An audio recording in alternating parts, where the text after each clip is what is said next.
Welcome back to Cheaper Pop Culture, the only show on the internet that secretly talks to other YouTube shows about you behind your back as soon as you turn off your phone, computer, or tablet. And I know, you wish that this was kayfabe science, or honest promos, but it's not. You wish. Wait, said that already. Anyway, starting over. The point is, this is the OG secondary show on this channel, and you're just gonna have to deal with it, because as your favorite YouTube show said about you last night, we don't care what you want. Ha! Just kidding. We care about what you want. In fact, let me go ahead and ask you, what do you think today's Cheaper Pop Culture should be about? Just kidding yet again, I don't care. Today's episode is... Now, with that introduction, it's clear that this show is about programming that really doesn't care what you want. And as someone else who's probably a Stockholm Syndrome watcher of Monday Night Raw, you no doubt have been subject to way more USA Network commercials than you care to see, especially those awful ones advertising their other shows. Oh, and just to be clear for anyone who's not from the States, the USA Network isn't like America's Network or anything, it's just the name of the channel. Why? Who knows? But in that case, you probably haven't had to suffer through all the endorsements for the shows that I'm about to talk about, and in which case, I envy you. Anyway, let's go ahead and get into it. Debuting in 1997, La Femme Nikita was the BFF for Monday Night Raw for 5 whole seasons. Now, the name of the show translates from French to The Woman Nikita, which really doesn't have the same ring to it now, does it? The woman in question was played by Peta Wilson in the series, because it was also played by Maggie Q in the TV remake for the CW. But originally, this was all based on the Luc Besson film of the same name, which was itself remade as both a Hong Kong film and an American movie called Point of No Return starring Bridget Fonda, who is the niece of Jane Fonda, who is married to Ted Turner, who owned WCW, WWE's main competitor. Keep your friends close, huh, WWE? Now, as I said, this show ran for 5 seasons, and for the first 2, it was ranked as the top American drama on basic cable. Even though I never saw one episode of this. Speaking of shows that Monday Night Raw keeps hawking on me, I have a question. Why does USA think that this key demo is the right audience to target for this stupid show about this guy and his family that looks way too much like him? Ever since AEW popped up, we keep hearing about the key demographic, which in this case can't be shared between these two shows. What is this stupid show about anyway? Who is this guy and why should I care? What could he possibly know best about? And is it just me, or does it perpetually look like he forgets to take the hangers out of his shirts before he puts them on? Listen, USA, I don't have the slightest clue of who this guy is, and I don't care. And I'm sure I have plenty of company, because I can't imagine any pro wrestling fan giving this show a shot. Now look, I'll calm down now. I understand that everyone has different tastes and different sensibilities, and you're entitled to that. So, if you like Chrisley Knows Best, I completely have to say, stop right now. I'm sick and tired of seeing these commercials. Stop liking the show. It's stupid, it's terrible, and you know what? If you keep watching it, so are you.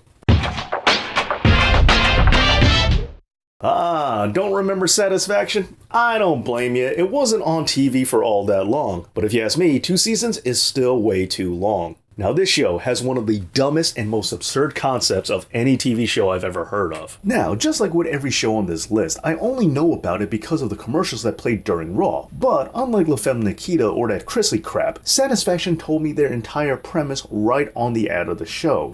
And that was not their best move. Now, I've only seen the commercial for the show a few times, but that was enough because it was just so terrible that I will never ever forget it. And while they say there's no such thing as bad press, let's take that to task. The idea behind this show is that a guy catches his wife having an affair, and with a male escort to boot. So the wife is using her husband's money to hire a guy to cheat on her husband with. And when said husband finds out about this, it inspires him to become an escort himself, which then inspires him to use his skills as a gigolo to improve his own marriage. I mean, marriage counselor, therapist, romance novelist, and of all the professions that the writers could have chosen to take their character on in order to use those new abilities to become a better husband, for some reason, the oldest profession is the one they went for. Somehow, this show got a 2nd season, but thankfully that was as far as it went. Now, before you start trolling down in the comments section and say, how could you possibly judge a show you haven't seen? Well, allow me to remind you that the whole point of commercials for TV shows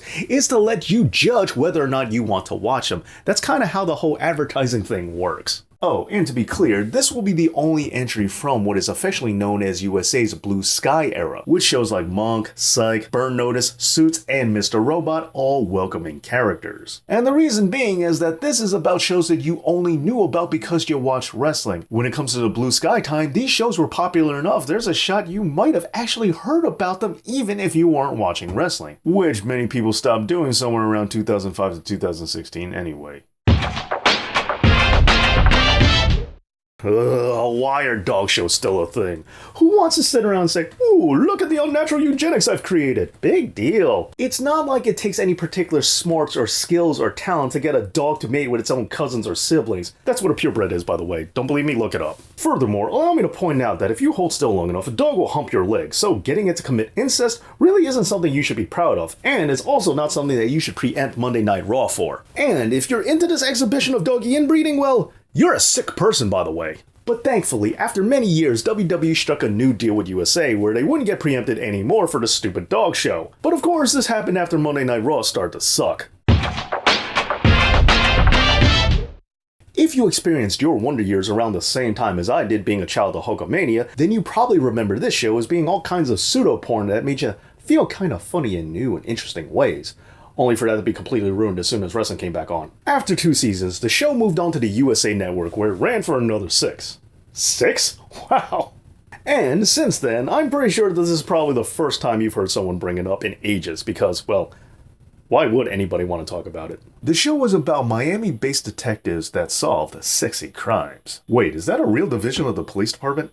Anyway, the show originally ran on CBS as part of their Crime Time After Prime Time lineup. And after that, CBS would never do another Case of the Week procedural crime show ever again. I'm just kidding, that's all they do now. Alright, now that was just the tip of the iceberg of terrible TV shows that USA tried to get you to watch just because you watch wrestling. Join me next time, because at least this show won't try to save its marriage by hooking. Anyway, bye.